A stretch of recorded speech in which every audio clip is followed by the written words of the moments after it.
Honorable Président, distingués membres du Bureau, honorables députés, chers collègues, en liminaire, je voudrais d'abord remercier l'honorable Président d'avoir compris que dans notre pays, les personnes ponctuelles sont celles qui sont considérées comme si elles étaient en retard. J'étais là depuis 15 heures et le palais du peuple était fermé. Je voudrais d'abord féliciter notre gouvernement et sa chef parce qu'ils ont déposé ces billets dans les délais. Mais au-delà de ces éloges, j'ai des observations à faire et des questions à poser. Je vais me résumer faute de temps. C'est ainsi que je n'aurai que 6 observations et 5 questions à poser. La première observation, elle est de forme. À la page 3,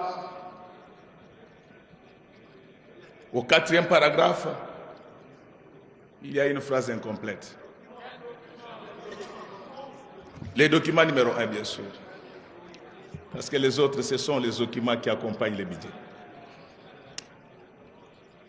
La deuxième observation, c'est que autant je suis dans la joie de voir que le gouvernement s'était entêté devant nos observations lorsque nous disons qu'il était absurde qu'on puisse exiger le quitus fiscal à celui qui veut ouvrir un compte bancaire. Il s'était entêté. J'ai suivi lors d'un conseil des ministres que le président de la République avait trouvé que c'était une banalité.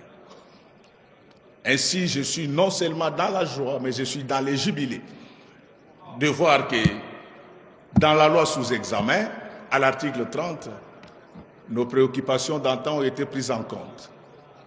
Mais j'ai une inquiétude, c'est qu'il est demandé que les mesures d'exécution soient prises par la suite.